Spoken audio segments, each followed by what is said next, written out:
Meeting. My name's Anita, I'm the events officer here, and I'm just going to do a little bit of housekeeping before we start. So for those of you in the room, the toilets are just straight out of these doors, and we are expecting the agenda. There is a break at about 3:15. And you've got question sheets on all of your chairs. So if you've got any questions that you want to submit for the Q&A at the end, at the break, just pop them in the box on the refreshments store. There are extra question sheets there as well. And we're not expecting a fire alarm today. So if it does go off, please just leave via your nearest exit. And for some virtual housekeeping, for those of you watching on Teams or via our YouTube channel, please make sure that you are on mute throughout the meeting.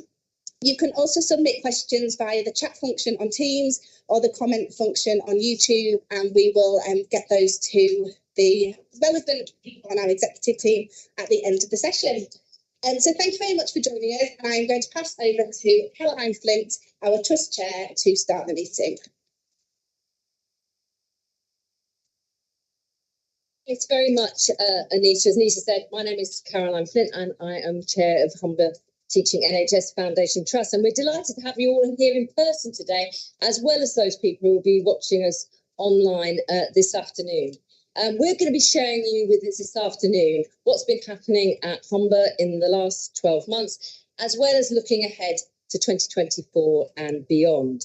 For those of you here in person today, I hope you've enjoyed meeting some of our services and staff and patients and volunteers who've provided our marketplace this afternoon. And I'm sure in moderation you've helped yourself to a few cupcakes too and enjoyed those as well. It's really important for us as a trust that we both listen to our staff, but also a feature of all the services we provide is making sure that they're informed and improved by the experiences of our patients and service users as well. Now, many people in this room will already know this, so forgive me, but I just want to say something about our trust in particular and its presence in practically every part of the Humber North Yorkshire Integrated Care System, or ICS. And for those of you who are thinking, what is she talking about? What is an ICS? Well, basically, for those of you who don't know, I would describe it as really an umbrella organisation that brings together across Humber and North Yorkshire all the NHS health services under an umbrella to work in partnership with local organisations, particularly local government. And our job, being part of that ICS, is to work to provide better health services, but also to work more effectively across the different parts of those health services and with our partners in local communities, in the voluntary sector and in many other areas. And the reason that's important to us is probably, I will say this, we probably know better than or as well as those other partners that our health doesn't start or stop in a hospital. It doesn't start or stop at the GP surgery. It's actually informed from the moment we are born by the environment around us and about our opportunities to look after ourselves and care for others. And as a trust, we have a presence in every part of Humber North Yorkshire. We're in cities, we're in towns, we're in villages, we're in coastal areas, rural areas and urban areas as well. We're providing inpatient, outpatient, community, primary, district services close to where people live. And in that way, I think we have an insight and understanding that I hope helps us provide better services, but also as a value partner within the system, we can offer that perspective of the true impact of health on people's lives. We're also proud of what we do as an employer, because for patients, having local people working here is also part of what we can provide. It's an opportunity for work, really work that provides commitment, but also a real enjoyment as well, an opportunity. And we know that there is huge potential for people living locally in our local communities to see a future for themselves at our trust. And just a little headline here, just talking to some colleagues earlier on today, we're really proud of what we're doing to encourage young people to think about a future in the NHS. And I think it's next week, Michelle, we are launching our NHS cadets. I think we have some 70 young people who are already signed up to be part of that going forward. And that again is really important, because in my past life, in fact, in my own personal life, there were no doctors or nurses in my family. Nobody had actually gone into education beyond 16. I was the first who went to university. I didn't know how you became a doctor, a nurse, a lawyer, or anything else. And the truth is, you know, so many young people just take their knowledge from those people closest to them. So it's really important, you know, whether it's in the health service or in other walks of life, in manufacturing and elsewhere, how do we reach those young people and realise their potential? And alongside that, those people who've maybe started on a job or a career in their lives and want to make a change, there's room for them too. And that's why I'm really delighted as well to now introduce our guest speaker, Lizzie Simmons, because Lizzie, Team GB swimmer from Beverley, who has represented Great Britain in the Olympics, in the World Aquatics Championships, at the European Championships, and for England in the Commonwealth Games. She is a former European champion in 200-metre backstroke, and I'm sure when we hear from Lizzie, she'll say that didn't come without a lot of hard work. A lot of hard work and probably a lot of resilience along the way. And importantly, having Lizzie here as our speaker today, it may not be that everybody who's here today, certainly looking at some of the people here today who could become an Olympic swimmer tomorrow, it may not be that those people viewing in could do that. But it's really important to have role models who've actually done the graft, who's dealt with both the highs and the lows in life, and can come out of it and share that with others as a way to motivate people to have the resilience, the optimism, and the passion to pursue their dreams. So Lizzie, we're really pleased to have you here, especially because you're from our patch, and we really look forward to hearing from you. Thank you.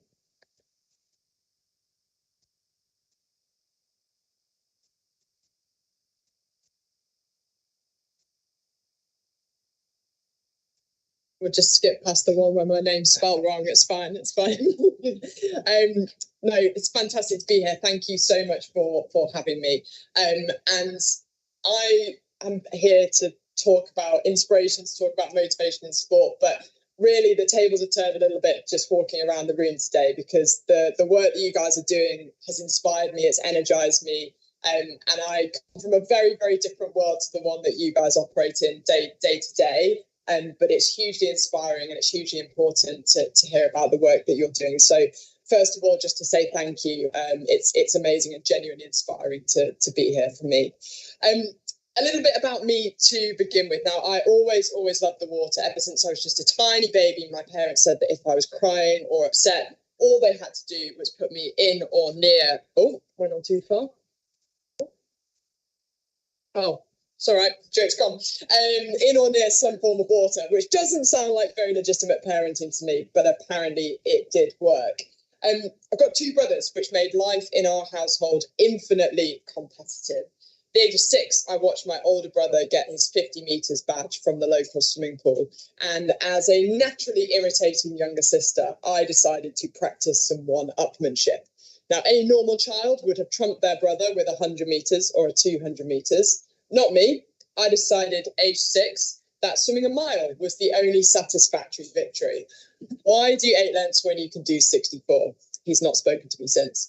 At the age of 9, I watched the Sydney Olympics on TV, and I was already a keen swimmer, but I was so inspired watching those games that I made 2 very important decisions right there and then.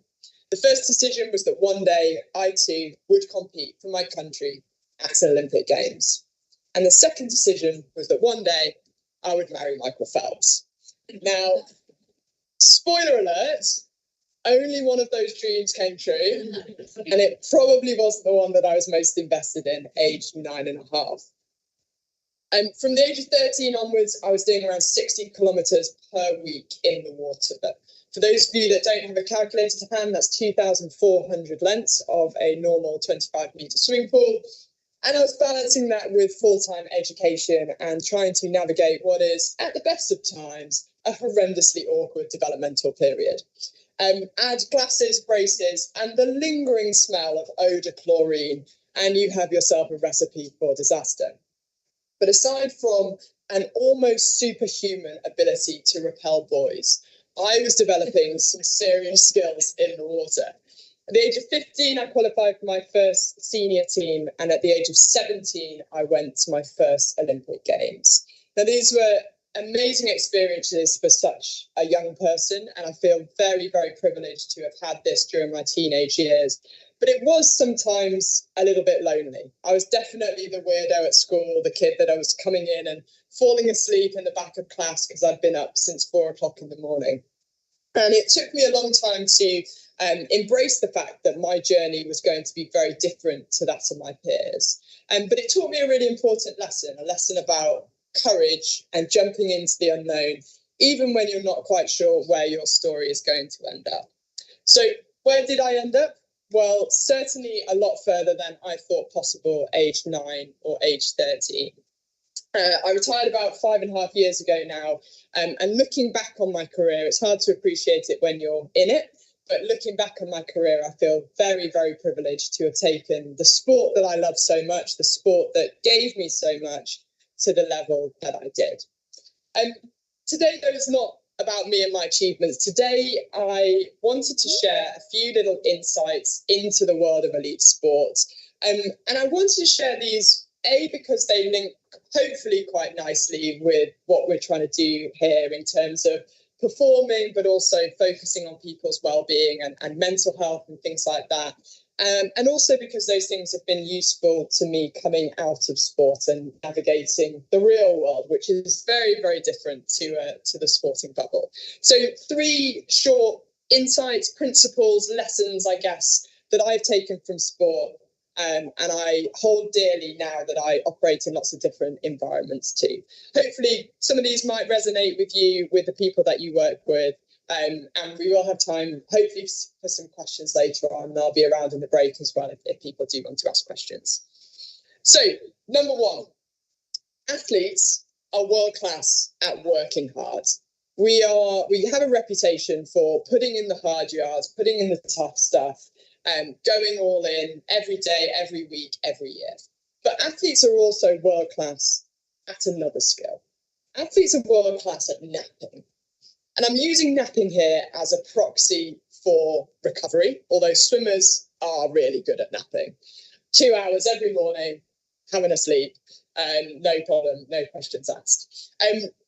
This is an example of a typical week for me as an elite athlete. And if we just decipher this model a little bit, anything in orange here or that ready colour is a session that contains something all in, 100%. Blood, sweat and tears. You're talking about going to maximum effort in the water. You're talking about pushing to failure in the gym. Anything in yellow is a kind of moderate effort session. So not maximum, but certainly not easy. And then anything in green is recovery. Now, you might notice there are some sessions in there that don't look like recovery. We're still talking about 5 kilometres of swimming. But we're talking about plodding along, fairly steady, low heart rate kind of stuff. And there are 2 reasons why I'm showing you this. The first one is that if you have children who are showing an interest in swimming, get them into a different sport. I recommend golf, athletics, basically anything. My alarm was set for 4:07 in the morning before I could drive. Just think about it. The real reason that I wanted to show you this is we have a reputation in sport for working really hard, putting in the hard graft. But we're really tactical about our recovery as athletes. Those green squares are valued just as much as those red squares. So we are oscillating through periods of high stress and recovery every single week. And even during each training session, sessions would look a little bit like that too. Now, this is probably fairly intuitive for most of us here. Most of us recognise that, of course, you can't just push yourself physically all the time, every day, all day, every day. But it's amazing how many of us think, and I can definitely include myself in this at certain points too, that we can push ourselves cognitively or go through high periods of stress at work and just keep going and just keep going and keep going. When really the principle is exactly the same. We lay the foundations for growth, for learning, for development when we go through the tough stuff. But it's not until we disconnect from that environment, whatever those green squares look like for you, that we actually consolidate that growth, where we actually make that progress as individuals. So this has taught me a few key elements that I've taken into life beyond sport. Burnout does happen. You will be far more familiar with the concept of burnout probably than I am in sport. My way of looking at burnout or trying to avoid burnout is to take a tactical approach to stress and recovery in my life, to see those green squares as just as important as the high pressure, high stress, tough stuff that we go through. And it's a really interesting question for you as individuals and for your teams as well, and probably for lots of your patients too, in terms of what the green squares look like for us. I saw a lovely graphic over there around refueling. What does it look like to charge that emotional battery or charge that mental battery? And we've all got different tactics around that. I get asked a lot how to tell the difference between high stress and burnout.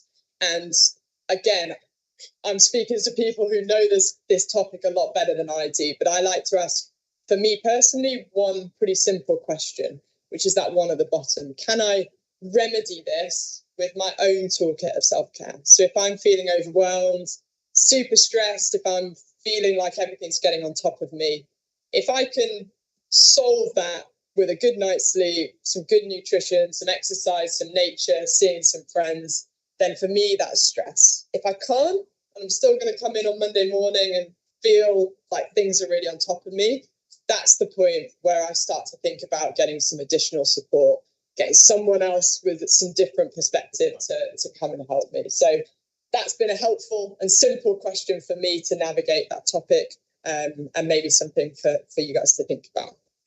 Okay, so principle number 2. The journey is the destination. I want to talk quickly about the importance of enjoying the journey. Now, I did, as I mentioned earlier, compete or qualify for my first Olympic Games age 17.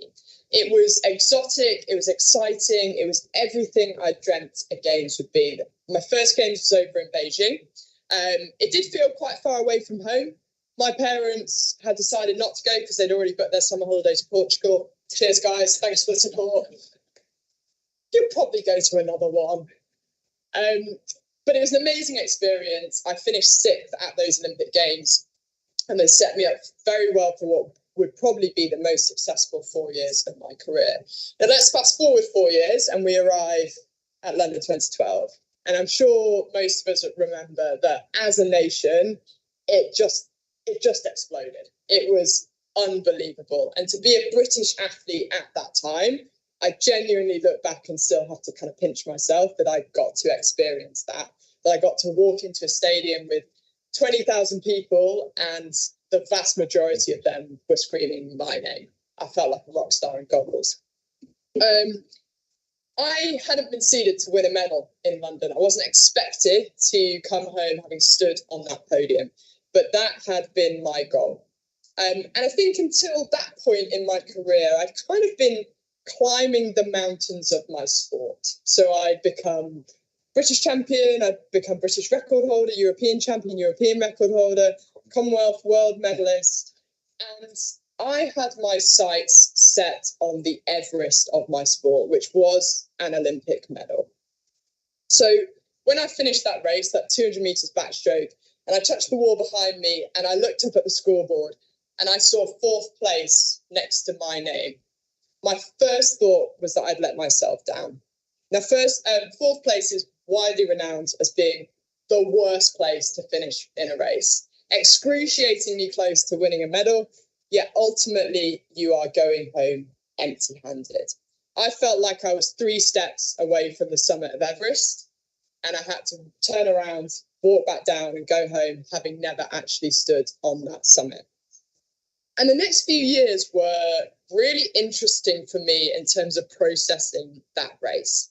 And I had to do a lot of thinking about success and failure and what these terms meant for me.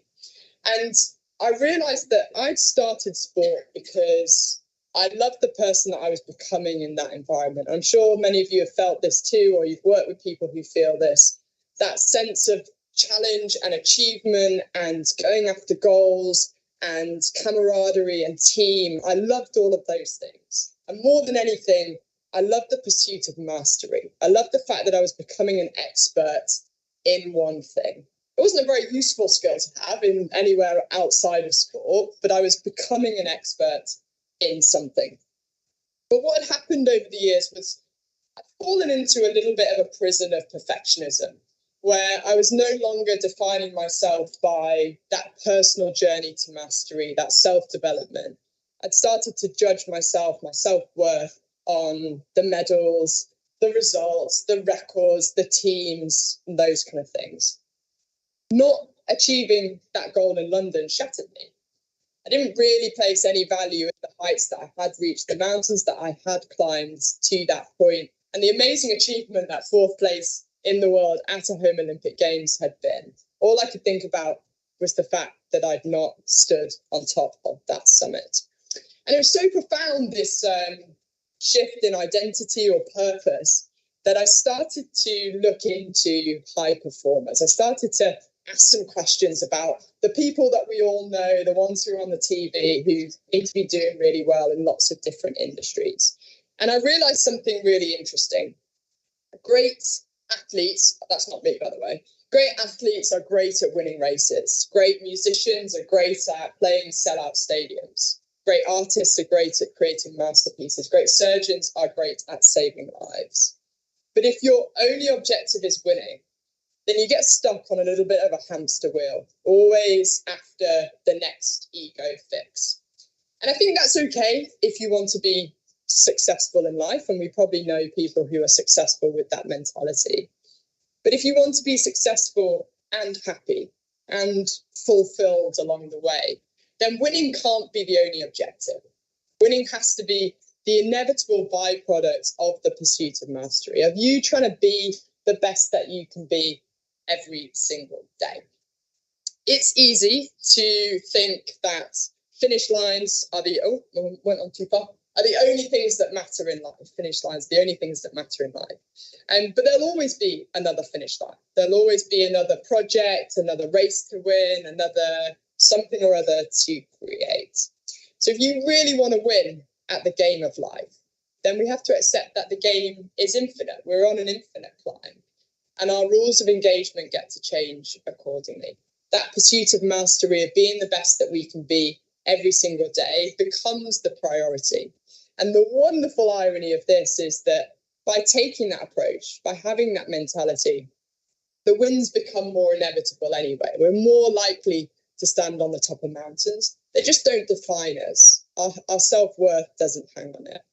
It's a really powerful skill to have as individuals and to have as leaders, to not postpone happiness for standing on the top of the mountain, for achieving the win, getting that salary raise, winning that race, whatever that looks like for us.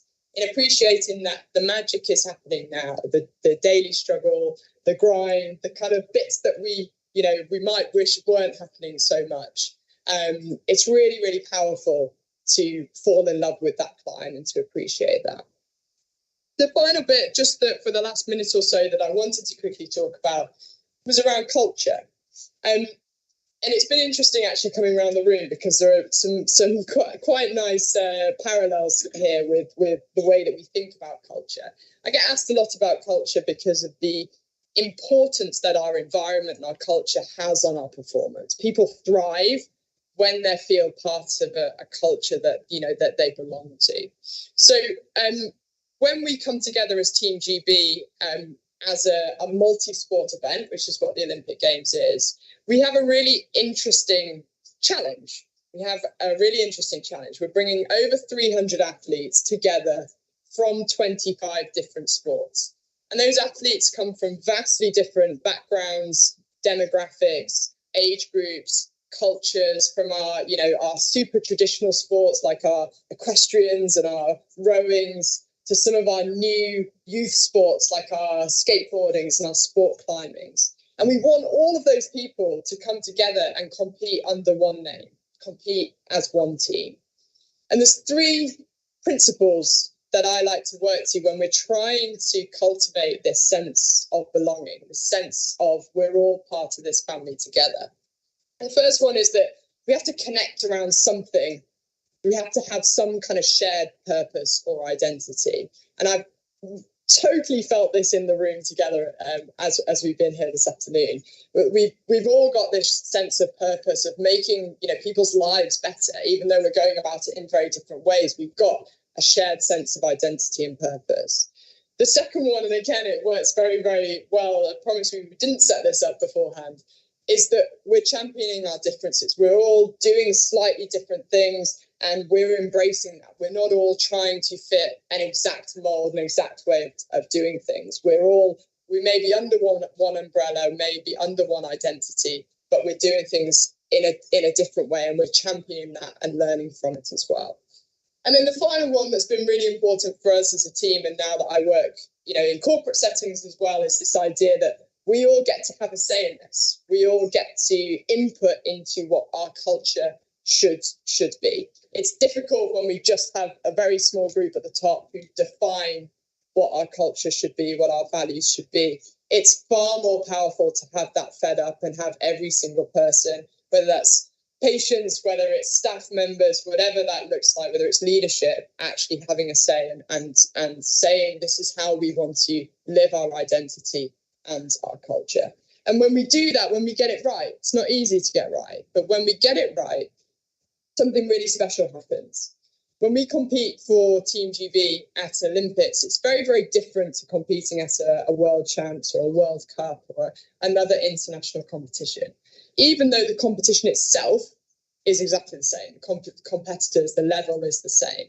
But when you compete for Team GB, you're part of something that transcends just you and just your sport. You're part of something that's much bigger and that feels much more powerful. The athletes get the Olympic rings tattooed on them. They don't get the World Champs logo. Don't even know what that is, tattooed on them. So when we get this right, we get to a position where what we can achieve collectively is far greater than the sum of its parts. And it's genuinely, I'll go back to where I started this afternoon, it's genuinely been inspiring to walk around this room and to see that happening, right? We're all doing our thing. We're all doing it in slightly different ways. I've got slightly different stash from all of you, a few snacks along the way. I'm not sad about that at all. But collectively, we're doing something extraordinary. And it's something that you should be really, really proud of. And I'm inspired to be here and to be listening to you. So thank you very much for listening to me this afternoon. A bit of a whistle-stop tour. Would love you to connect afterwards if you want to take any contact details. I've probably gone way over time, so I'll let someone else say whether or not we've got time for questions. But I will be around in the break at 3ish or 3:15. So if anyone does want to come and chat, then please do, and I'll try and get round to the rest of the stalls. So thank you very much, and yeah.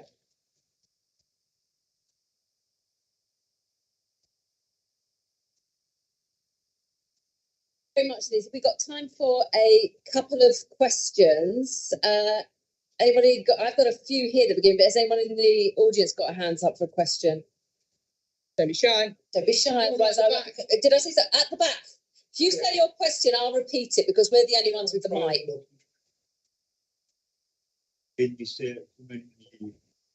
I can tell you now, everything is trauma. I've worked with Baroness Campbell, Baron Chakrabarti, I was a specialist about the Tony Blair. I spent 10 years in a coma caused by powerful drugs. I worked with Paul McGowan, OBE, with Tom McGowan. There's no one training, no McGowan training on there. They're not meeting people's needs when they get out. I was a sportsman myself. I worked for Hull City Football Club. I was one of the first one to play Hull City Football Club. I think a question, please. Yes, when we're going to connect all the dots. I mean, I've studied social work. Yeah. I've studied social sciences. I've been a specialist advisor to the United Nations. I've called out the United Nations. Else, what's coming out? Human rights watch is coming out next week. So I'm going to take your disabled people. So I'm going to take that question. I think it's I love Tammy Gray as well. Yeah. Well, I know Tammy Gray as well as a peer in the House of Lords. Right. So, Lizzie, I suppose about joining the dots, you sort of talked about connection between your life and the work and here at the Trust and the wider NHS. Is there more we should learn from different things like sport and health working together? Yeah, I think it's really, really powerful to hear from different industries, and it's I genuinely think we should be doing more of this where we talk about high performing industries and we learn from each other. I mean, we talk about people going in and being under huge amounts of pressure, competing at the Olympic Games, but you come from a world where people are going into huge amounts of pressure and going into really high stress situations from a surgical perspective or from a community perspective. And actually the crossover within that, we're all doing lots of siloed stuff, but there is some really impactful crossovers and learning points, I think, as well. So yeah, I would love there to be more in that space. And a question we had is actually about tips for parenting teenagers. And we all need tips for that. Well, how long have you got? I feel like I got the gold medal at that. It didn't always work, but there we go. About building resilience, because when you presumably were getting up at, 4 a.m. in the morning, possibly a member of your family was also getting up and going with you as well. And I know what a joy it was in the Olympics when we had so much, particularly the one that in the pandemic where so many families couldn't go and be with their kids. It's just the support that is there. Have you got any tips for parenting teenagers in building resilience or dealing with setbacks that have helped you along the way with your family? Yeah, I think the maybe a couple of points. So the bit about enjoying the journey, I think, is definitely would have been relevant and really powerful for me as a youngster. I had this idea that it was all about getting to the top. And once I got to the top, I'd never have to worry about anything else in my life. I'd have a medal around my neck and that would be it. And actually, it's been such a powerful journey for me to get to the point where there is no top. There'll be little tops along the way, but we're on this journey for life. And if we can't appreciate the day-to-day stuff, even when that day-to-day stuff doesn't feel great, then we're postponing happiness indefinitely. So I don't always get that right, and I still sometimes feel like ambitious for the next thing to come along. But definitely the bit about enjoying the journey. And then I think for young people, I was very successful as a teenager, and it later in my career that probably harmed me because I didn't have much experience of failing. I didn't really, I was so focused on this one thing. I didn't do other sports because I was spending all my time doing swimming, and I didn't really have a very balanced childhood. My parents were incredibly supportive. They didn't push me at all. But I was so focused on this one thing that I didn't really have this balanced sense of, okay, it's okay to fail and just be rubbish at this thing and be, not be so good at it.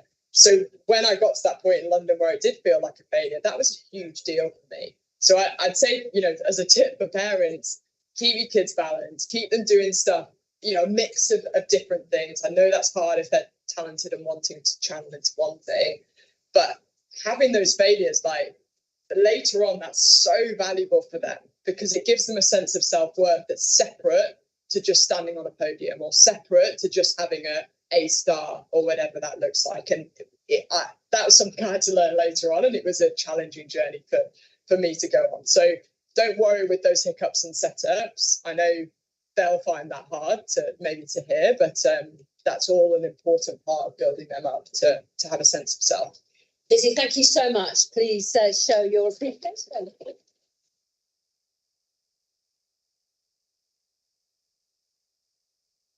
Very much. I'm really pleased now to introduce Michelle Moran, our Chief Executive, who's going to take us through a review of 22 to 23. Yeah.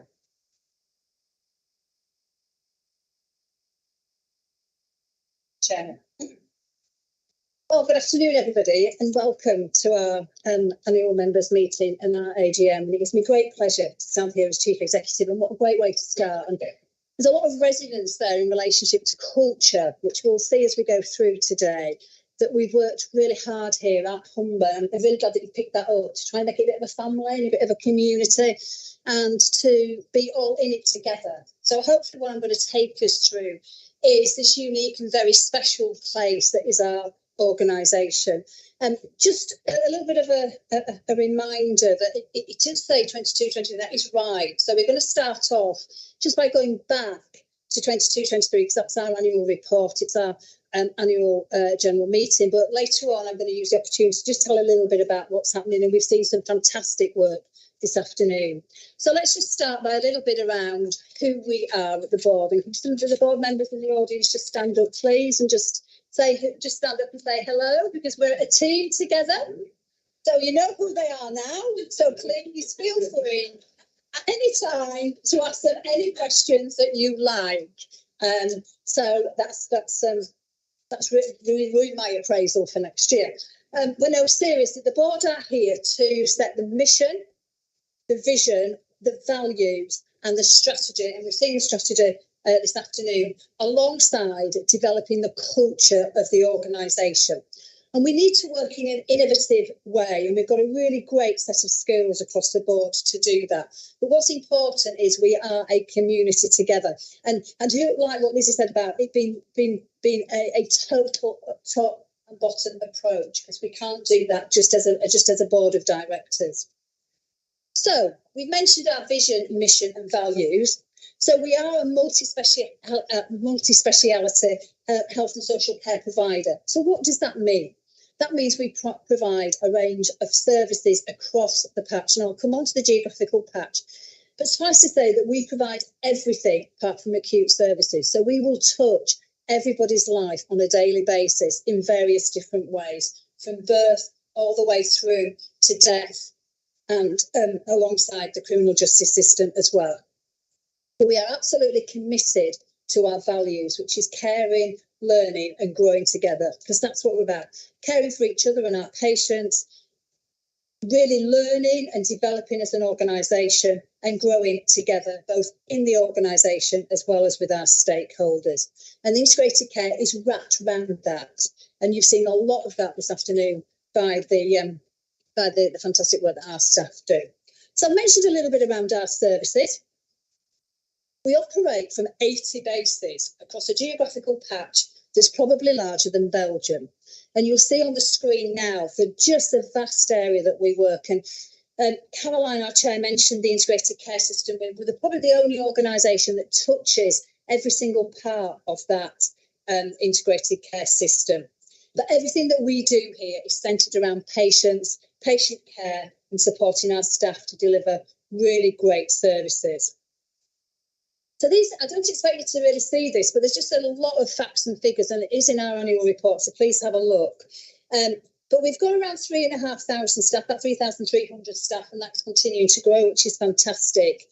We've got about 120 volunteers, and we've met some of them this afternoon, from seeing us into the car park to having the stall out there. And we couldn't do our roles in the organisation without our fantastic volunteers. So if anybody is interested in the audience of becoming a volunteer, please go and have a look at the volunteers. There's questions at the end, sir. We'll pick up the questions at the end, sir. But the full details of all that are in our annual report. But they're just some of the key ones. We've got 25 governors, and we'll have the governor report shortly.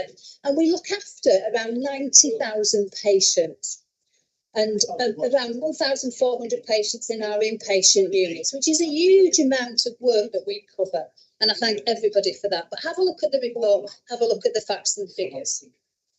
It's very great for me to say that we've had another really successful year. And as I say, that's a team effort. We all work together. But we've been shortlisted and we've won a lot of awards. And I'm really sorry, I can't get through everything this afternoon. So I'm just going to highlight a few. So apologies. So just a real snippet of things that we've been shortlisted for. So I'll go back a little bit, she says. So we've got crisis services that have been highly commended at the prestigious Health Service Journal Award, which is a bit like the Oscars of the NHS, really, and wider. And that was for the recruitment campaigns that we've been doing, criminal justice work around trauma-informed care, which is a national vanguard site that was also highly commended. Whitby Hospital. We've redeveloped Whitby Hospital, and that was recognised by the Royal Institute of Chartered Surveyors. It's a fantastic, almost rebuild really, but it was actually a redevelopment. And in June, our East Riding Partnership for Addiction Services was shortlisted again for the Health Service Journal, Patient Safety Awards for improving health outcomes for ethnic minority communities. So there's just a few, there's lots more that we can say, but it just gives you a bit of a flavour of the breadth of the work that we do, but how we're recognised across nationally, as well as internationally now with some of our work. So some of our developments during the year. We refreshed our strategy, and again, we can see that this afternoon here. And that was co-produced with our staff, with our stakeholders, and that sets out our path for the next 5 years, but it also reviewed where we have been as well. So we took the opportunity to learn out of our values about how we could continue to develop as an organisation and as a community, but also what we wanted to do going forward around that integrated care and that integrated care development. It's been very, very busy. We've got lots of work going on for the Integrated Care Trust, and we're really central to the Integrated Care Board. I sit on the Integrated Care Board, so help influence the work of that board, alongside leading the mental health and learning disability agenda. And I was also quite privileged to set up the majority of the provider collaboratives across the integrated care system during the year as well. We also have a bit of what's called a commission arm. So we actually commission services which specialise across the patch, mainly in mental health and learning disability, but they commission forensic secure services, children and young people services, and adult eating disorders. So we've had a lot of development and a lot of change. As I say, we've had a lot of achievements. We've also got lots of challenges. So we need to continue to develop our services and transform our services. And again, we do that co-produce with our staff. And sometimes it makes it difficult when you're working under huge challenges, but we have to develop to meet the demands of the needs of the population. So we've done some work in primary care, and we have been stretched across all our patch. But as I say, transformation is absolutely key to what we do. So we've made some changes in primary care. We've amalgamated the primary care services at Bridlington, again, to promote access and to develop a more responsive service for our population up there. We've actually merged some practices in Hull with the James Arthur Partnership, Alexander Partnership. And again, that was around access to make things better across the patch. But we've also developed new services, like our new eating disorder service at Inspire. Again, Inspire are with us this afternoon. They do some fantastic work in relationship to children and young people, but we've added to that with eating disorders. And as people know, there's a real influx of eating disorders and eating disassociation as well. So we really do think that continued development of that service will help.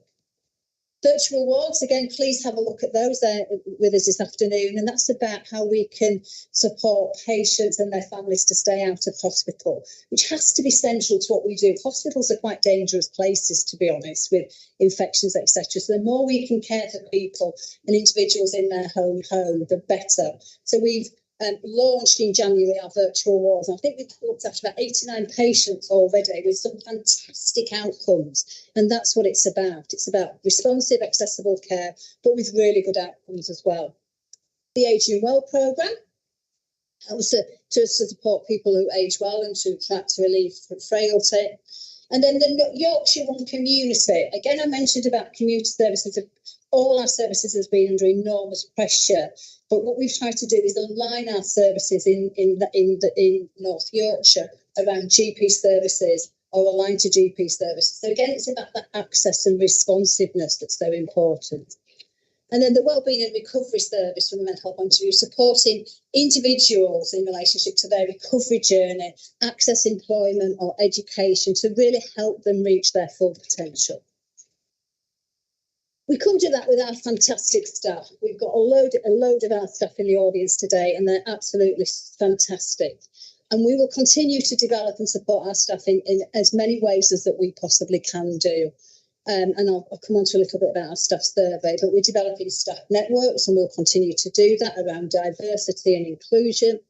We've continued our blended working that we saw in the pandemic, which allows us to be flexible.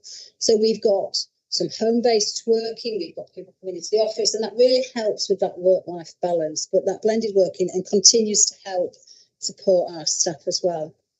We've got enhanced annual leave packages that we'll continue to support, alongside a lot of healthy and wellbeing programmes for benefits for our staff and coming to work at Humber.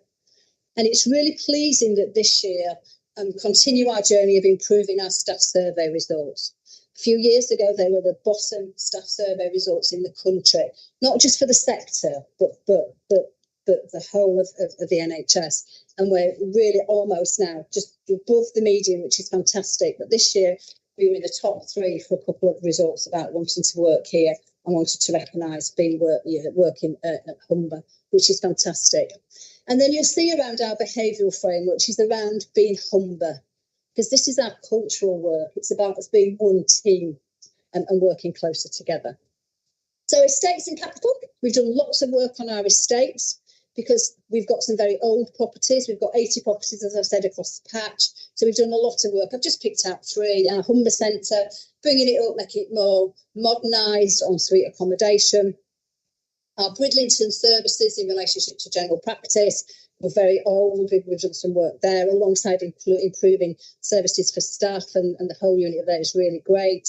And we've got an emergency department streaming now, whereas people with mental health crisis or mental health issues go into the ED department, the emergency department, they're immediately put into a more comfortable area for people with mental health crisis. And I've spent some time there. It's really, really good. And that's been designed by our patients. So that's really good. Friends and family tests. It's really important. We've mentioned what staff say about us, but it's also really important about what our patients say about us. And there are several national surveys that we do. I've just picked out the friends and family test, and I thank Andy and the team for doing this, because we've had a lot of completed test results, over 17,000, which is a lot.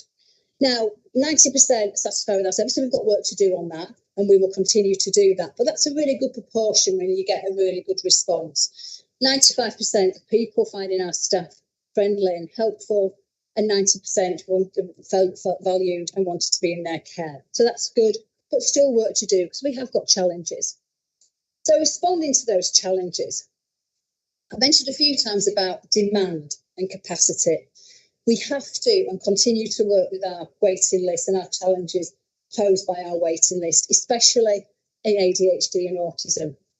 I thank the team because we have reduced those significantly throughout the year, but we've got more work to do. And we are working closely with our partners across the system, but also voluntary sector partners, third sector partners, to really increase our capacity to be able to deal with just the sheer number and volume of people coming through that need an ADHD assessment and an autism assessment. And the same for memory. This time last year, I think I said that one of our key challenges was our memory assessment waiting list. That was dramatically improved, but still work to do. But again, thanks to the team for that.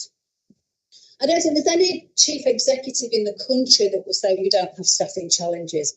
The workforce recruitment problem within the NHS is well known. Here at Humber, actually, we do really well, and we'll continue to do that through the communications programme that we've done and the national work and being a good employer, but we still need to do more. And I think just change a little bit of the dialogue in relationship to why the NHS is a great place to work.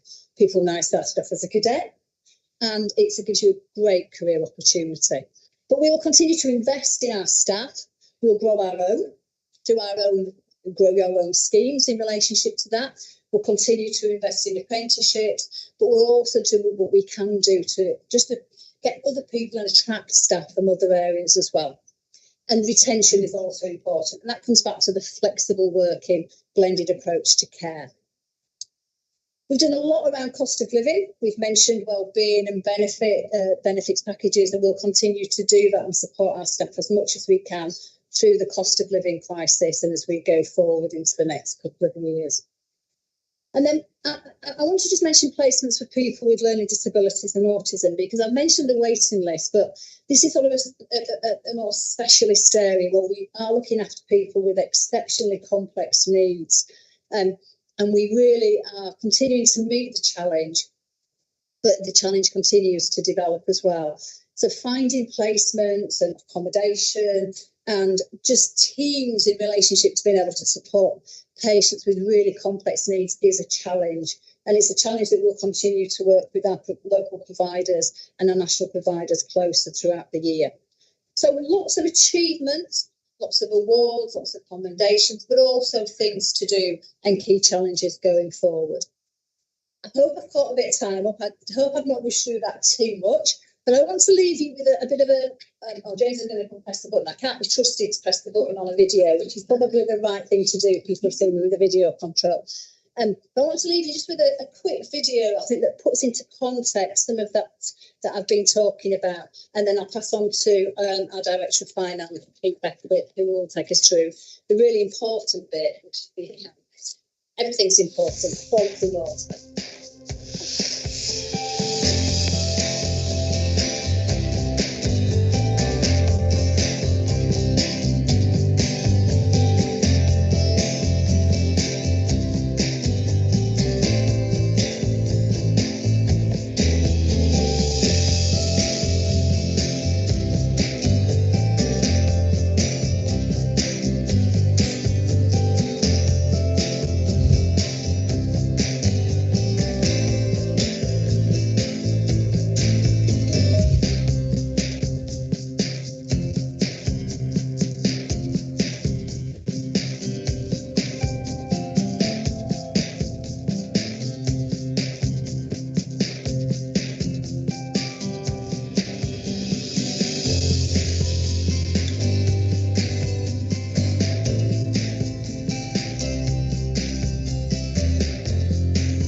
Good afternoon, everybody. By means of introduction, my name's Pete Beckwith and I'm the Finance Director at the Trust. I'm going to say, because how do I follow that? I mean, a great talk from this, a great presentation from Michelle for the year.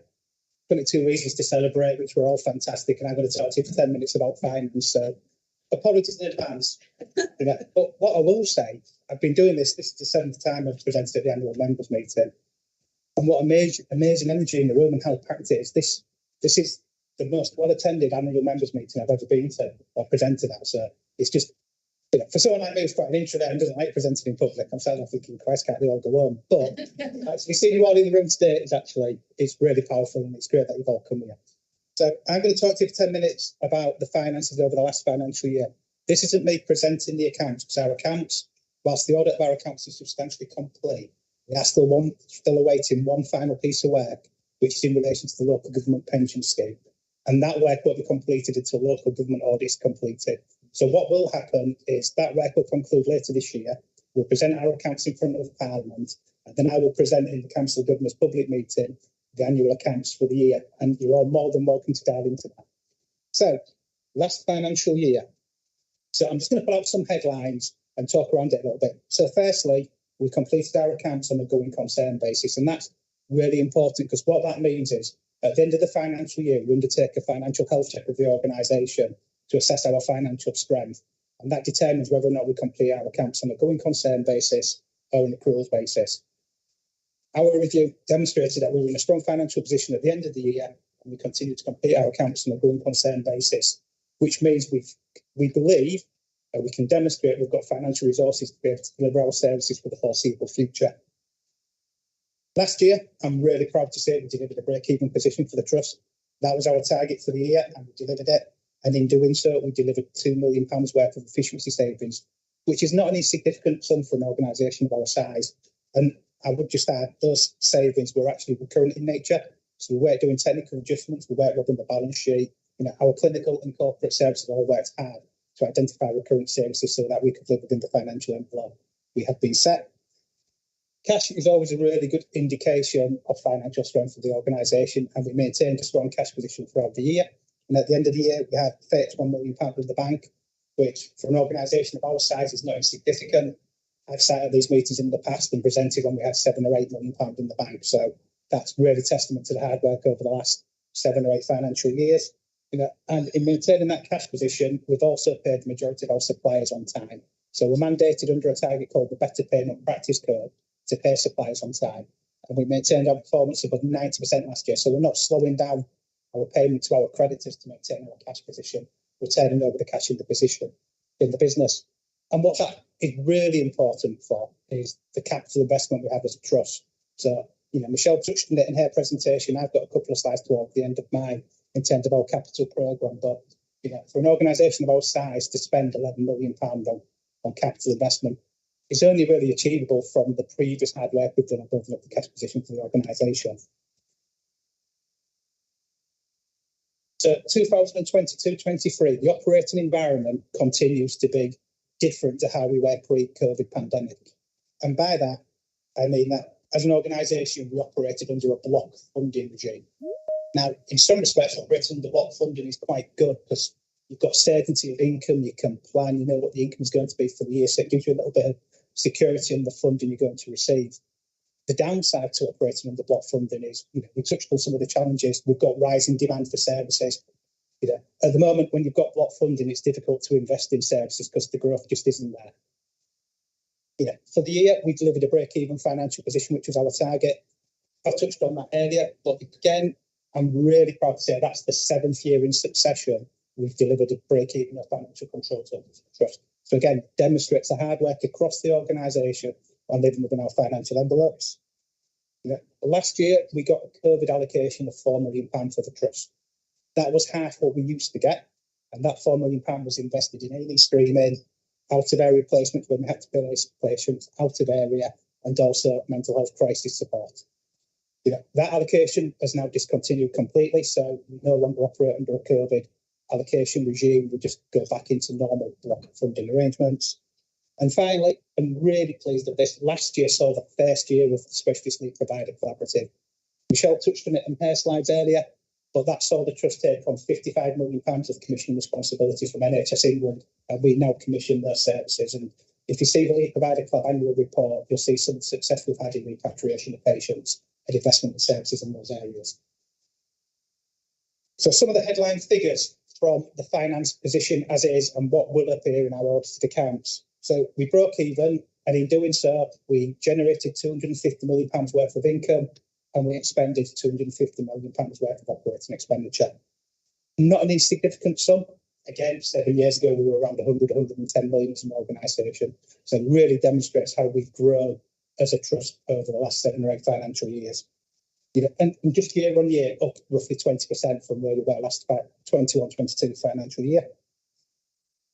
As I sit here today, if you were to look at our accounts in draft, you will see that we've made a £9 million surplus, but just to manage expectations in the room, that 9 million surplus is due to a number of technical adjustments in our accounts, mainly to do with the valuation of the local government pension scheme and the valuation of our estate. So the non-recurrent technical adjustments, not cash backed. So it can often be a difficult message when you go out and talk and just like we said, we made a £9 million surplus last year. We broke even last year and we had technical adjustments in our accounts. That took us to 9 million. And one, I put this up last year, but I'm not going to apologise if I put it up again this year. As a trust, we have no borrowing on our balance sheet. So we cleared all our outstanding loans over the last 2 financial years. And as an organisation, we have no borrowing whatsoever on our balance sheet, which is something personally I'm proud of, but I think the organisation should be proud of. So it reflects really well on our financial standing. So I mentioned earlier, we get £250 million of income. Where does that funding come from? But as you'd expect, just over half of it, £131 million, comes from our local NHS commissioners, which will now be the Integrated Care Board. We then get £70 million from NHS England, and a good chunk of that is reflective of the Specialist Lead Provider Club, which we use to commission healthcare from other providers. Our local authority contracts now stand at £16 million. That's increased with the mobilisation of the whole 0 to 19 service. And we sublet some of our estate to tenants in our estate. So we operate over 80 sites. We have tenants across our estate, and that generates roughly £4 million of income. And the rest is a hodgepodge of income for research and development, health education, psychology students and the like. But what's really important is when you're monitoring the landscape of income. We know the NHS is financially challenged this year, so that impacts when we're thinking about how we plan for services going forward. We know local authorities are incredibly financially challenged. We're seeing that locally with some of the changes in leadership at some of our local authorities. I can't think of the word then. So I think, as we get into the planning round, which we're approaching, we're often looking at the landscape, where our funding comes from and what's happening in those sectors to inform what our plans start to look like for the next financial year. So we get £250 million into the organisation. What do we spend it on? As we said earlier, we've got a headcount of over 3,500 staff are our biggest asset. Our biggest asset becomes our biggest expense. And 61% of our expenditure bill is spent on our staff. Now, that is subtly different to how it has been. We used to be an 80-20 trust, where 80% of our cost was staff, 20% was everything else. But as we've taken on lead provider role, we've now moved into 60% staff cost, 40% everything else. The second most significant expenditure is the purchase of healthcare. And that is really reflective of the lead provider roles we've taken on in our core services like perinatal, IAPT today, but also the specialist lead provider contract. We then spend 20 million on our estate, significant sum, but that's the gross spend on the 80 plus sites we operate from. And then the remainder of our spend tends to be on supplies and services, consumables, and finance related items. Sorry, going too far. So very quickly, and I am coming to the end, be pleased to know, is we spent just over £11 million last year for our capital programme. So it's a sum that I do sit there and I'm proud of. And I look back 5 years ago, we were spending less than half of that. So it does allow us to make a difference. We've got an older estate, we know that.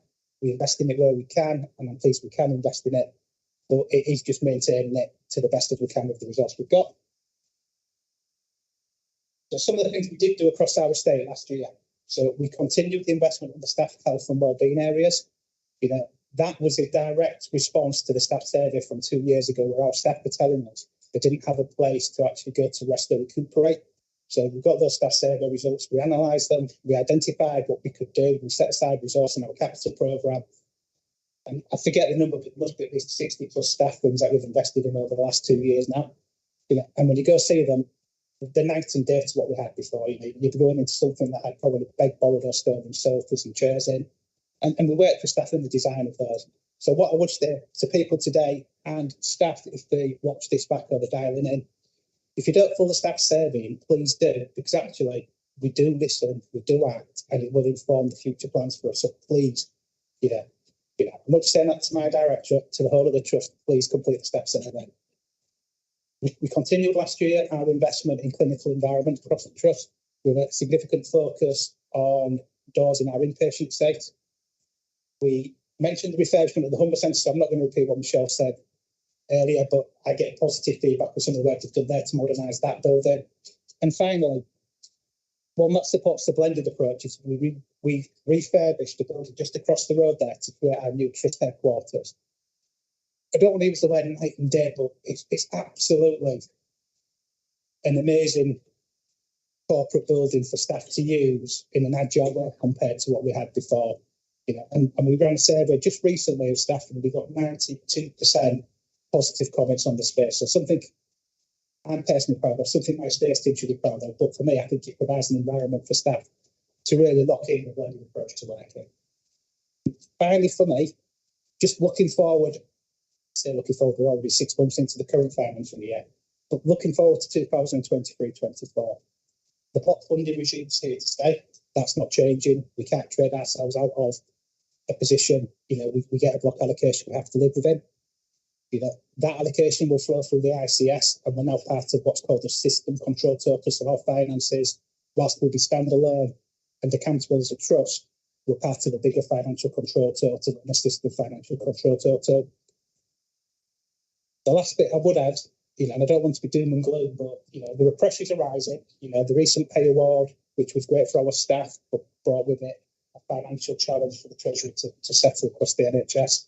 And rising pressures on inflation, particularly energy, are things we've got to consider as we go into the new financial year. If you just look at some of the press that's going on finances in the NHS, you can see, I think it was in the HSJ last week, every single ICS in the country is currently not hitting its financial plan. So I'm proud of Humber. I'm proud of what we've achieved and where we are and where we continue to be. And I'm going to hand over to Doff now, who's going to give you a governor perspective. Thank you.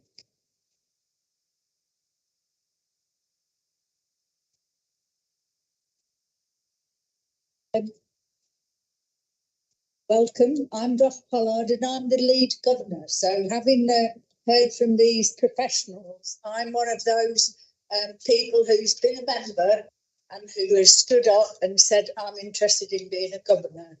And I represent the,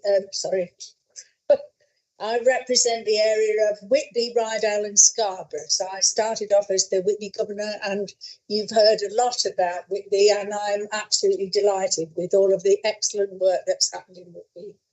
And I'm very privileged to have been involved as a governor. This is my 6th year and I'm at the end of my period of being a governor. And I would like to say that having had the honour of being elected as the lead governor, I represent the governors in saying that we are very proud of those professionals that run our organisation. And I think you can hear from what Pete and from what Michelle have said that we have a lot to be confident about. And whilst I will talk about our role of challenging and holding to account, I would like to say on behalf of the governors that we have a great deal of confidence in our professional team and also in those non-executive directors who we appoint to support us in helping to hold our professionals to account. So I'd like to welcome you on behalf of the governors as the members. This is the annual members meeting, and I'd like to just show you who our elected governors are. So we have these governors who represent the areas, and we're about to go out for more elections. These are our elected staff governors, and there are a number of appointed governors, and these obviously represent other important services that are partners with the trust. And lots of those people are here today, and I'm not going to ask them to stand up, but if you go around, they should all be wearing their badges, so you'll be able to ask them questions. I'd also like to take this opportunity to thank those governors who've stood down.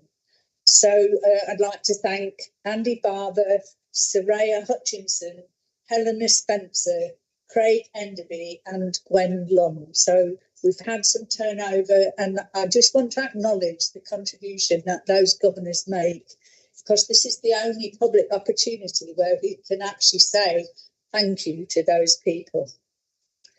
We have a responsibility to represent the views of our members. So anybody in our catchment area can be a member. And you can only be a governor, an elected governor, if you are a member. And our duty as governors, these are the elected areas. Since the last AGM, these are the governors that have been elected.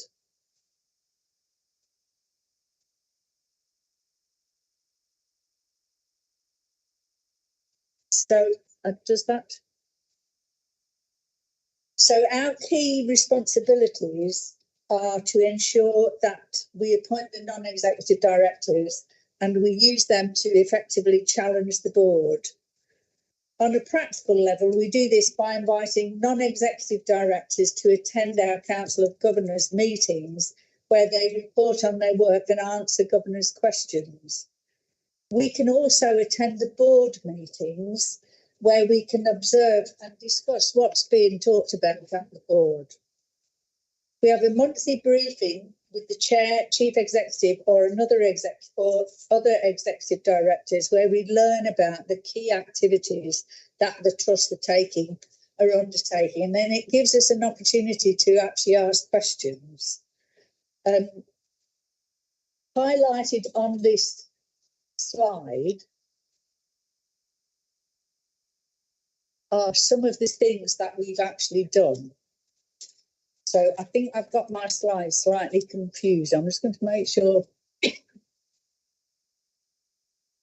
that I think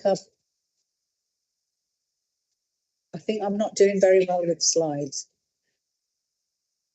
So between April 2022 and March 23, we have approved extensions for our executive directors.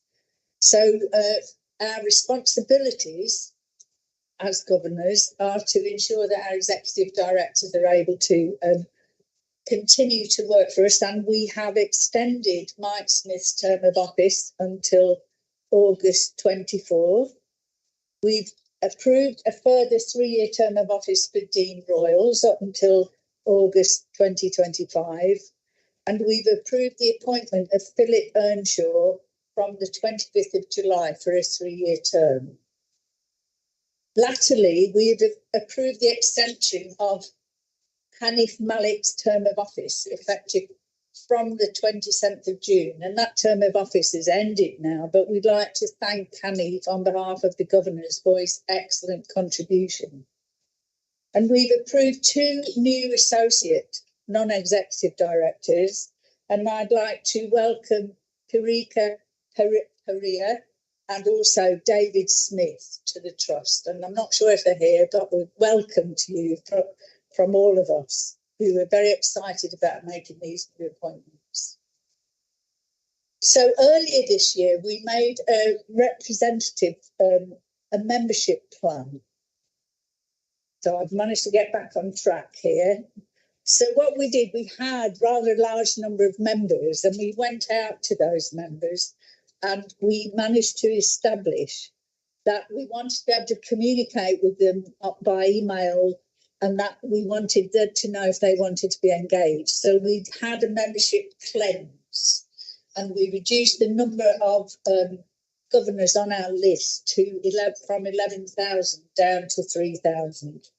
And this is in line with good practice that's being undertaken by other trusts. So all of these people have said they're willing to share our emails. And if you join us, you can hear about what's going on as a member through your email. And for those people who are not able to use email, there are still some people for whom we recognise we have to ensure that we need to be equal in terms of how we communicate with people. So during the year, we've undertaken a review of the Constitution. And the review was undertaken to ensure it complied with changes brought about by the Health and Social Care Act 22, relating to the needs for trusts to work in partnership with other providers. We've also made some other changes which were approved by the Council of Governors and also the Board of Directors. And in summary, because there are relatively few people in the Whitby constituency, and the contract has been taken on to do a number of new services that cover Scarborough and Rydale, the constituency that I represent has been changed. So it's now a bigger constituency. And as it goes out for election, it will not just be for Whitby. I've been very lucky just representing Whitby. And we've renamed the wider Yorkshire and Humber constituency to be the rest of England. Now, that doesn't mean we expect people from Scarborough, from Penzance to be representing us, but it does allow us not to be quite so constrained and ensure that we can recruit the people that work the best for us. And we also extended the number of terms a governor could serve from two terms to three terms for 3 years, taking governorship up to a maximum of 9 years.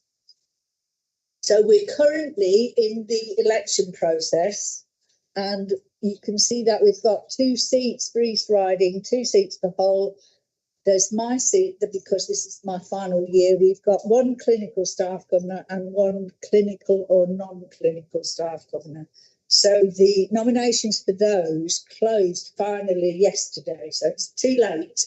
If you suddenly decide you want to do it, I'm afraid you'll have to stand next year. So those elections are going to be undertaken over the coming weeks and months, with the new governors taking up their position on the 1st of February.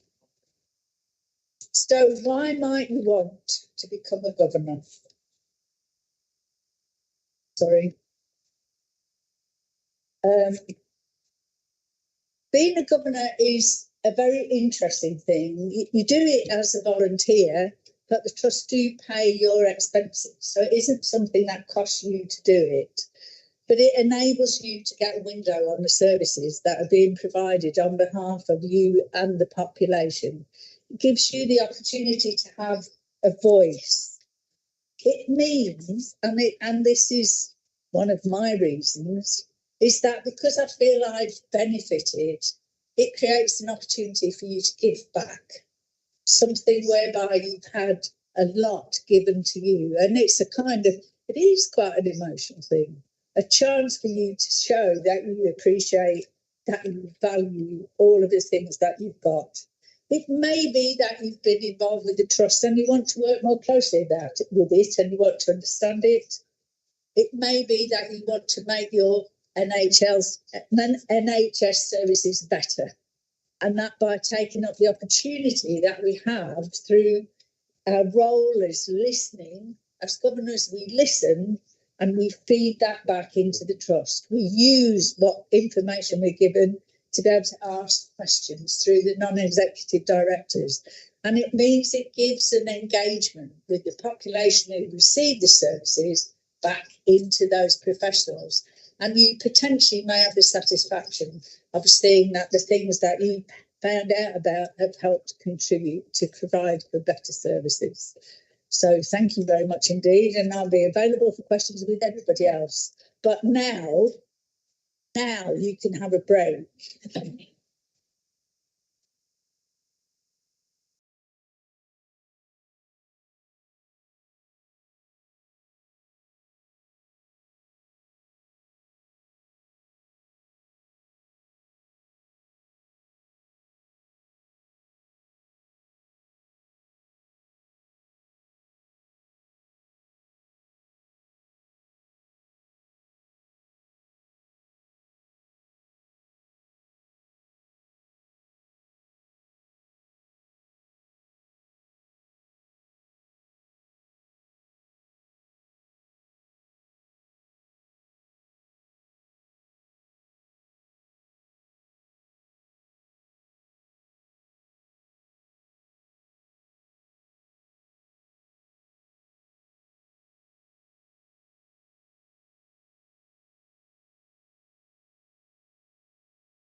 Yes, I've got the thumbs up.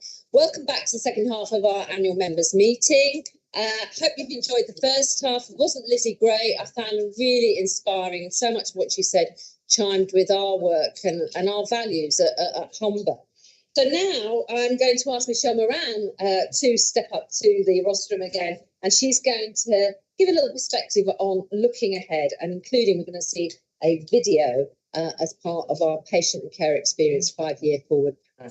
Michelle. Thanks, Chair.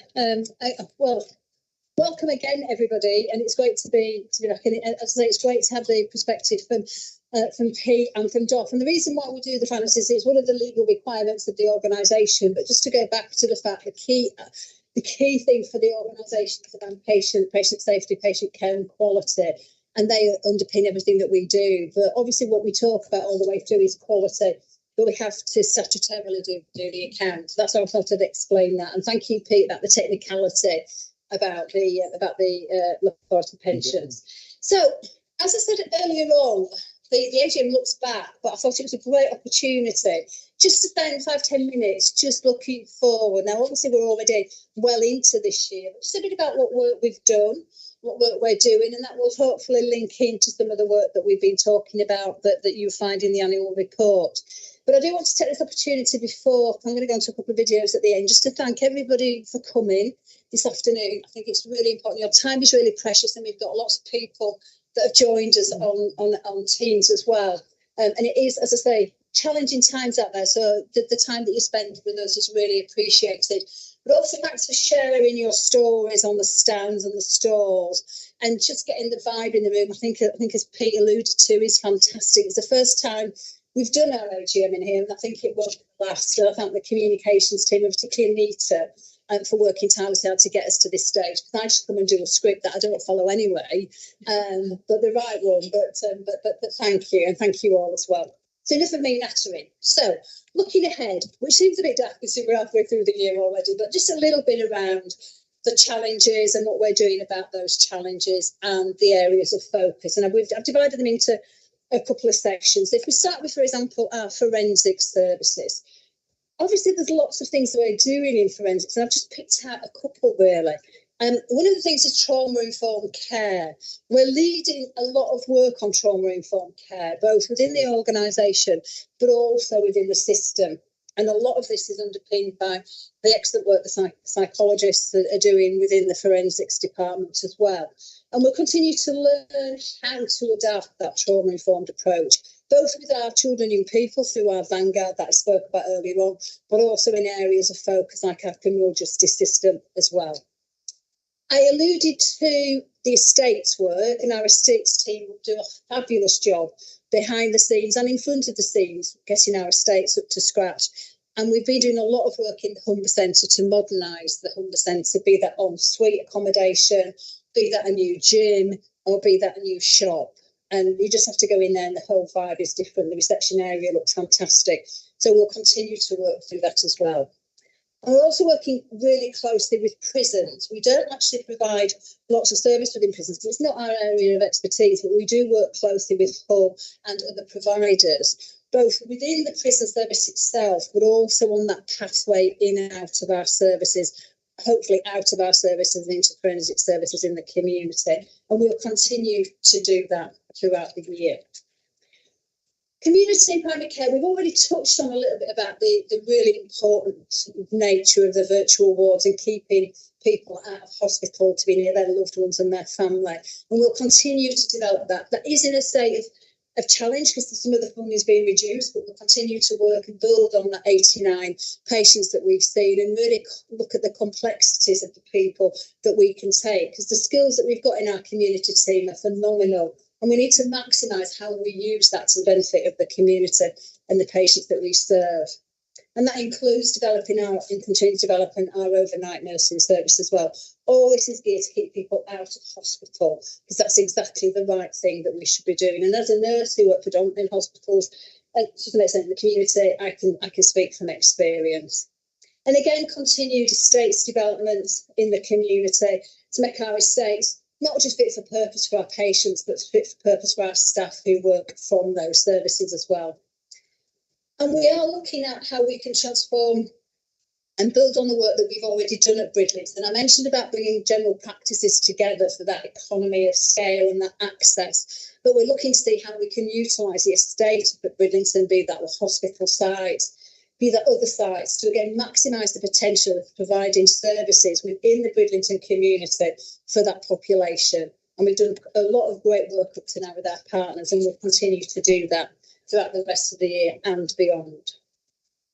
Mental health services will continue to focus around improving access to crisis services.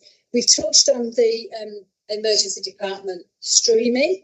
We know we've got to get a little bit better in relationship to how we deal with crisis services. That we've made lots of changes and lots of transformation and lots of improvements, but we'll continue to work through that. But we'll also continue to develop something that we are probably a national vanguard really for now. And that's an initiative that started with Humberside Police called Right Care, Right Person. And this is about working closely with the police to offer the right care for patients, both within our units as well as on a lot closer to home, etc. So it's about making sure that when they come into our units that they're not remaining with the police service for longer than they need to, and that's getting a lot of national attention, and we'll continue to work and develop that services. And we've done all sorts of really innovative things both nationally and internationally on that. Memory assessment, we'll continue to develop and improve our services around memory assessment service, but also then the follow-up through care when we've done that assessment and that diagnosis, and working with partners about how we can support patients in relationship to memory and memory assessment. Children and learning disability. So what are the areas of focus there? Well, it's great, and I'm sure some people have been mentioning already this afternoon the website for 0 to 19-year-olds, and that's about how we can really make our services a lot more, not just accessible, I use that word a lot, but access to information and resources within our service. So hopefully we can signpost people to the right areas, because sometimes services are quite complex to navigate around. So whatever we can do to make those really simple is the best thing. And the team have done a great job on that, and we'll continue to develop that as well. Alongside our other initiatives, like the breastfeeding initiative, I would say that I'm our breastfeeding guardian, but to have UNICEF Gold Award is fantastic. And I'm getting a little lower club there, but also people going for that is also really good as well. But we've got to give people the best start in life, and we all know that breastfeeding is, and that's enough of my lecture on that. But please have a look at that work. And ADHD and autism. I mentioned quite a lot about that before, around the assessments, the waiting list, and how we're dealing with that. And we continue through Lynn and the team to look at innovative ways of really tackling that. And we've had lots of work done with the data that we've got, the trajectories that we've got, but it's more than data, because there are people behind that data. So it's how do we speed up the processes, increase our productivity. I use that word properly because I think sometimes we need to, but how do we make sure that we get that best possible service to start to tackle and reduce that waiting list even further? And everywhere we've done a lot of work on that over the year. Health inequalities. One of the things I'm constantly talking about at the board, particularly Integrated Care Board, is health inequalities for our services and our population. Because it is quite dramatic when you look at life expectancy of somebody with a mental health issue in 25 years shorter, and then we compare it with just general health inequalities in general. So we're doing a lot of work, and we've really upped our profile on health inequalities over the last 6 months. And thank Kwame, who's leading that work with Sarah. So it's about understanding our health inequalities in our communities. But it's also understanding that, and how do we start to really shape services around those health inequalities, but also raising awareness of health inequalities within the organisation. And that's why events such as this are great for staff to connect together as well, but also to improve access. So do we start to look at how we improve our waiting lists geared to people with health inequalities, so we can start to look at the access and the outcomes for those people waiting for our services and the experience that they have as well. But also to look at the wider determinants of health. And we can't do that as an organisation on our own. We have to work really closely, which we do. I really believe in integrated care and partnership approach. So we work really closely with schools, colleges, and more so with the housing associations. We've always had really good relationships with the local authority, but we all need to come together to really start to address some of those health inequalities and the wider determinants of health. There's been a lot of key documents this year that have come across my and other people's desks and have been into your homes as well through either the television, and they don't make particularly good watching. And as a nurse, it does distress me every time I watch something like that, because, you know, it shouldn't happen, because we shouldn't allow it to happen. So we've done a lot in our organisation in relationship to the culture of the organisation, because policies and procedures themselves are great. We need that from a governance point of view, but we have to have the culture of honesty, openness, transparency, and not have that close culture. Things go wrong, let's talk about it. When things go wrong, let's see how we can improve things. But how can we support our very, very precious staff to do the best possible job that we can do? So we've looked and scrutinised the documents, be that Enfield, which is around safeguarding and work at Greater Manchester, be the Essex Partnership work that we did, or the Countess of Chester.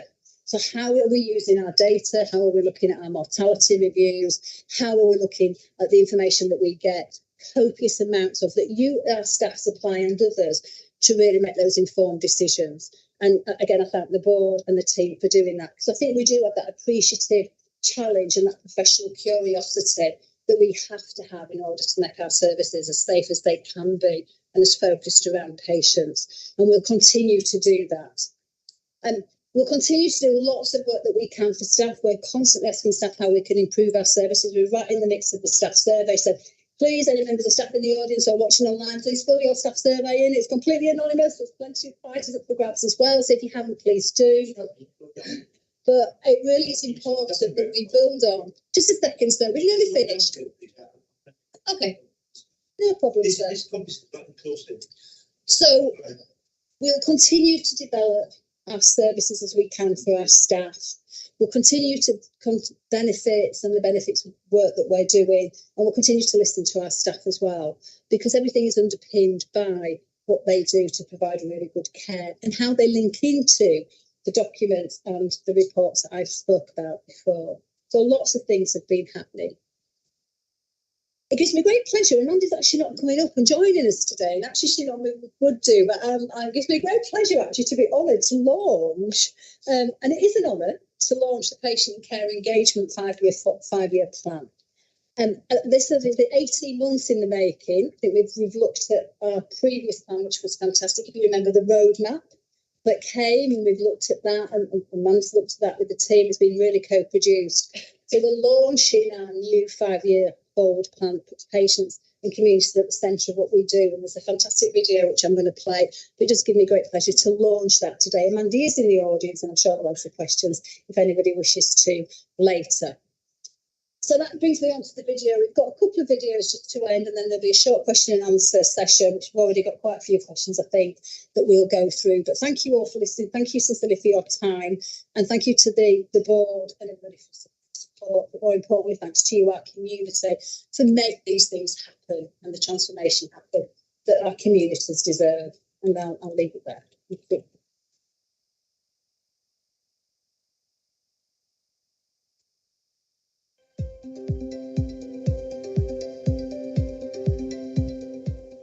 We are delighted to introduce our new Patient and Carer Experience Forward Plan. Our communities are at the very centre of everything that we do.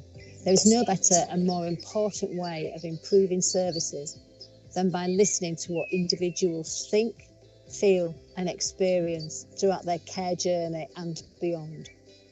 This forward plan will set out how we will listen, support and work together with our patients, service users and carers.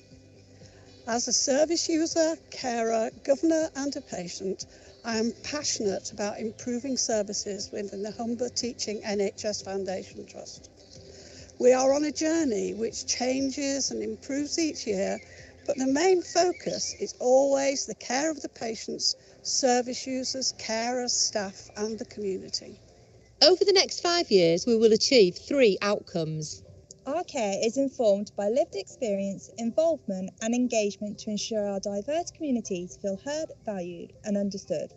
Our strong partnerships enable us to empower communities, address health inequalities and deliver integrated care that meets local needs. Our staff are supported to involve our communities in all aspects of our work. Across the trust, we will pay people with lived experience to work together as equal partners with our staff to develop and improve services. Patient information will be produced in partnership with our patients, service users and carers across all services. We would work with our partners across Yorkshire and Humber on joint projects. Children and young people will be able to access the Youth Recovery and Wellbeing College, Humber NHS Cadet Programme and work experience in our trust. Patients with learning disabilities and our families will help to train staff.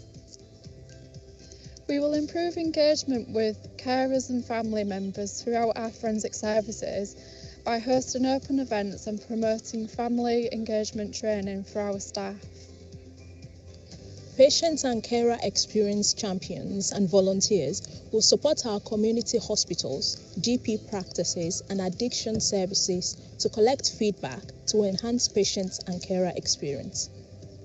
Our Humber Recovery and Wellbeing College will empower local communities, including people experiencing health inequalities, to support their own mental health and well-being. I get the last word, but it's your voices which count. Over the past 5 years, your involvement and engagement in trust activities has helped us to significantly improve the care we provide to our communities. Moving forward, our patient and care experience 5-year plan will guide us to continue on this journey. Thanks to everyone who has contributed.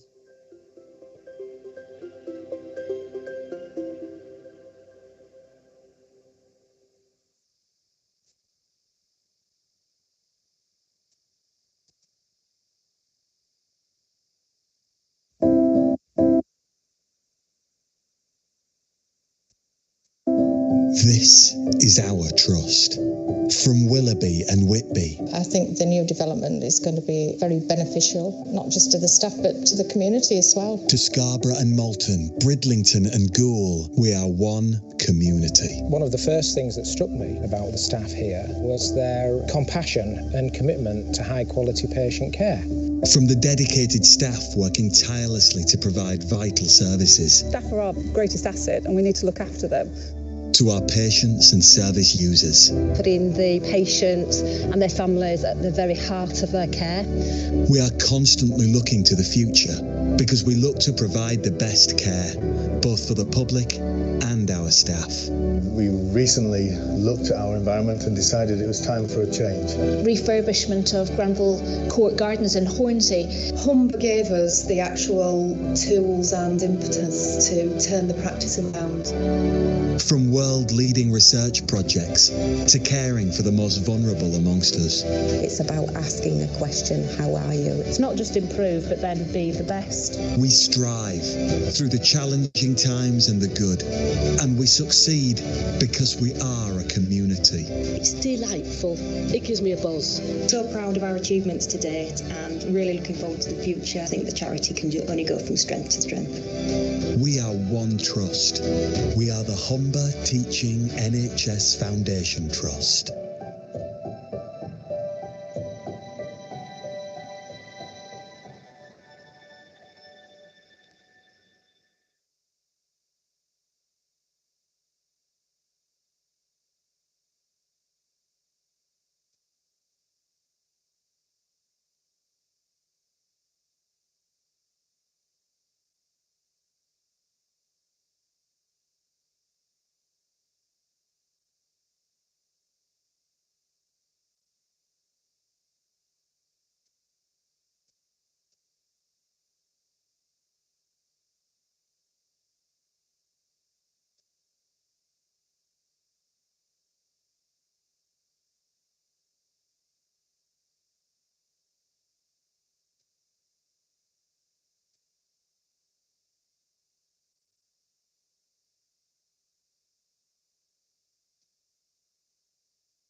Dr. Kwame Fohi to come up, who is our Executive Medical Director. Could you come up, please, and tell us what your personal highlight of the year is?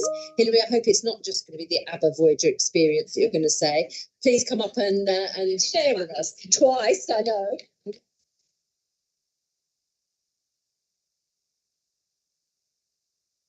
Get into that was the Dancing with Michelle event, wasn't it? Gosh, where do you start? I'm so proud of so much that the Trust does, and just walking around the market stalls today, meeting everybody, what comes across is the enthusiasm from all of our staff, the investment that they give to the work that they do, and that for me is what's really driven the Trust forward. With all the innovation and the work that we do, it's that enthusiasm and passion for what you do. However, I've got to pick one thing, and the thing that I will say is this year, I think for me, we've really seen a really shift in nurse recruitments. Numbers are the best they've been.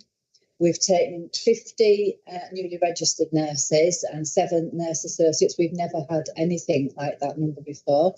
And that is down to all our staff and your enthusiasm and your motivation. All these nurses were working amongst you, and they've obviously rubbed off on them, and Humber's a place they want to be, so keep doing what you're doing. But as well as that, we've got our Preceptorship Academy. Preceptorship Academy is an in-house 6 months training module almost for anybody that's newly registered, and it's not just for nurses, it's for allied health professionals, so physiotherapists, occupational therapists, etc., and also social workers as now. So we get them, everybody together that's newly registered, and help them to make that transition from being a student to being a registered practitioner and being accountable. And we got accredited for that, and we were one of the few trusts to get that accreditation. And it wasn't easy to get it. There's lots of standards that we had to adhere to and send evidence for. So I was really proud of that, because I do think, again, that together with the way that staff work with students and welcome students is what's getting us where we are now, where we are attracting more and more of those newly registered staff, which are our future, and they're the ones that are going to be looking after me, so I want them to be good. So over to Kwame. Oh gosh, so many of them, isn't it? Highlights of the year. So, well, I started as a medical director, executive medical director in October last year, and having the opportunity to serve and to contribute, it's one of my highlights. I think I went back to Miranda House, and colleagues there said, "We're so proud to see one of our own being able to serve in that high place to try and help us." So that was a highlight. But so many other things going around. I think when I went to some of the hospitals and met people who were starting their roles, first, second year in their roles, and some people who've been there for almost 30 years, giving me the history of some of the hospitals in Whitby, Malton, and it was so exciting to see. And the enthusiasm, even people who've been there for 30 years haven't lost their enthusiasm about patient care. On this one, he does a big job. Thank He's always been a nice man, and he gets it done. Thank you. Thank you, Colin.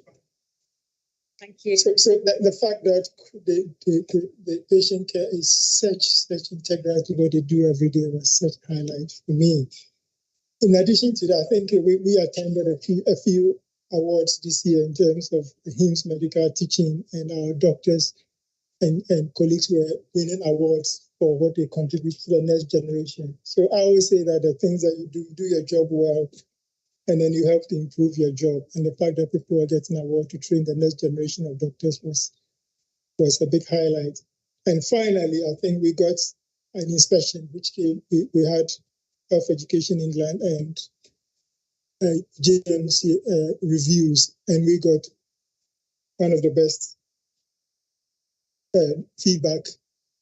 And we got a trust which is much bigger than our trust, who approached us and said, "We want to see how you do such good things and want to learn from you," which we thought, wow, if bigger trust is coming to us and asking for how we do things here, well, that is such a big thing for us. Thank you very much. Thank you. Thank you.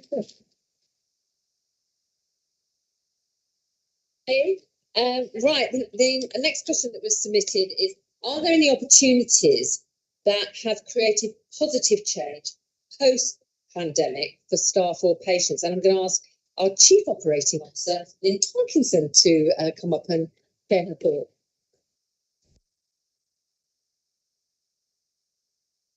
Thank you. It's another enormous question, isn't it? And very hard to pin down, I have to say, to one particular area. I think we were working hard anyway. I'm going to choose the area of staff health and wellbeing. Some of you in the room will know how passionate I am personally, but I think the great work that we've done across the organisation. I'm pleased to spot some faces as well who are members of the staff health and wellbeing group in the trust. So obviously we had a great platform to start from. COVID obviously brought that into sharp focus, didn't it, for all of us? How do we make sure that we support our staff? Because quite frankly, if we don't have our staff in the best place possible, then there's no way that we can deliver the fantastic services that we've talked about today. So personally, for me, I think we've really continued that significant focus on staff health and wellbeing. I could spend the rest of the afternoon talking about those initiatives that we've got in place, but we've got a dedicated staff health and wellbeing team now. Some of you will have accessed, for example, those MOTs around physical health. Keep on encouraging people to take those up. But I think for me, and I know the feedback that generally we get is quite positive, we're always looking for new ideas around that. So if you've got any, please do let me know. I always say that. But I think as we've really maintained, despite the operational challenges, the demands that we've heard about, that staff health and wellbeing is still really at the core of what we are focused on. So I'm going to choose that particular area. Thank you very much.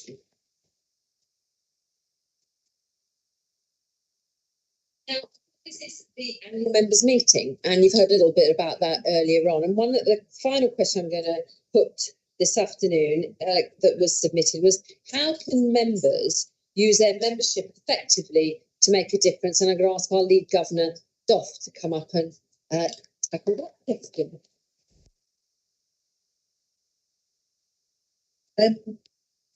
Anybody can be a member, and once you sign up to be a member, the first thing you do is that you start to get monthly information from us, and that's why the whole business about getting people's emails.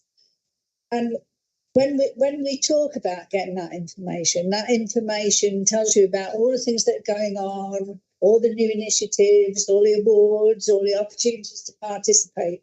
So the first thing about what you need to do with that membership is to actually take up the opportunity to read and listen to that information that's sent out to you.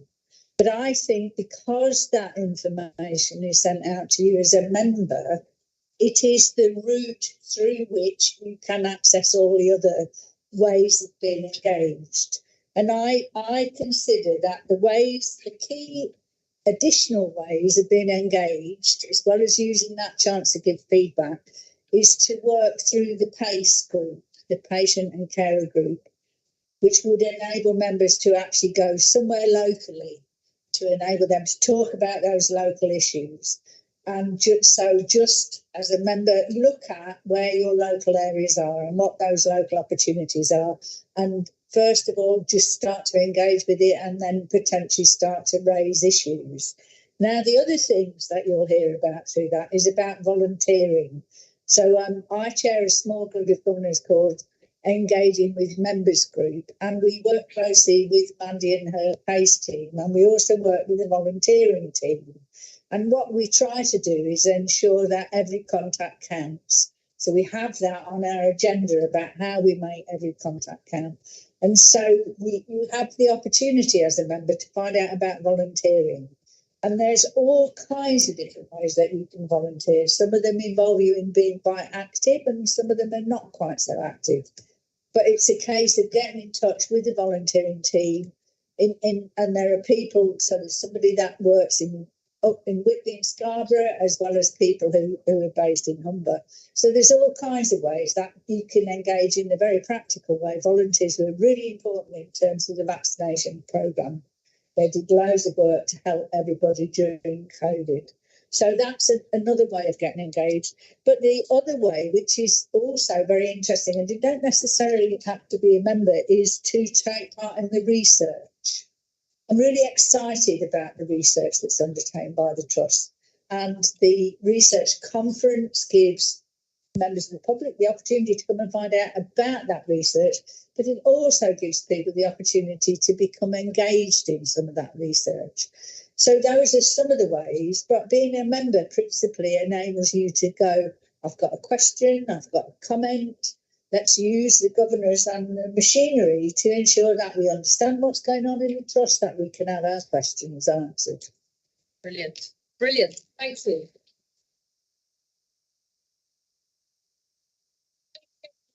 Dov, and we are now coming to a close. There'll be time to mill around and pick up some more cupcakes if any are left, pick up some leaflets and tote bags and what have you, and grab a few people to ask a few more questions. Thanks to all of you for joining us this afternoon, in person and online. My thanks to the governors for their support. Dov, thank you very much. You said earlier that you're coming to the close of your term, and it's been a pleasure working with you as a lead governor and all the work you put in. So could you give our appreciation for...